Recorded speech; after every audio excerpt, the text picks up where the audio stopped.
आज दुसरा दिवस आहे, पाऊस अतिवृष्टी चालूच आहे आणि आपण जसं बघितलं की ज्या ज्या ठिकाणी आपण उपाययोजना बैठका घेऊन करायला सांगितल्या होत्या तर त्या ठिकाणी योग्य आहेत की नाही यासाठीच हा पाहणी दौरा खरं तर आयोजित केला आहे। आज दुसरा दिवस आहे। काल वंदना टॉकीज, तलावपाळी, गुरुद्वारा, तीनाथ नाका या ठिकाणी आपण पाहणी दौरा घेतला।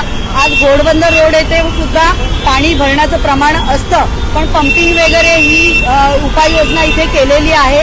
पाण्याचं सध्या वाहतूक व्यवस्थित चालू आहे, कुठल्याच प्रकारची वाहतूक कोंडी नाहीये, नागरिकांनाही कुठल्याही प्रकारचा त्रास जाणवत नाहीये। मला असं वाटतं नाले सफाई ही सगळीकडे व्यवस्थित चालूच होत। आज एवढा मोठे आपले 33 प्रभाग आहेत, तिथे आपल्याला एवढी मोठी नाले सफाई करताना मला वाटतं 80% नाले सफाई सगळीकडे झालेलीच आहे, पण वारंवार आपण ती नाले सफाई करतोच आहे। भागामध्ये आता घोडबंदर रोड परिसरामध्ये पाहणी आपली होणार आहे। आता सेकंड कुठला आहे आपला? मानपाडा आणि कुठला आहे पुढे कुठला आहे आता?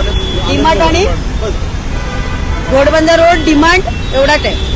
नक्कीच या ठिकाणी आपण पाहिलं तर महापौर शर्मिला पिंपळकर यांचा घोडबंदर रोड परिसरामध्ये पाहणी दौरा जो आहे तो या ठिकाणी पार पडतोय। समोर आपण पाहिलं तर पंपिंगद्वारे या संपूर्ण कापूरबावडी परिसरामधील पाणी जे आहे ते या ठिकाणी खाली करण्यात येत आहे। सोबत आपण पाहिलं तर महानगरपालिकेचे अधिकारी देखील या ठिकाणी कार्यरत झालेले आपल्याला पाहायला मिळतात।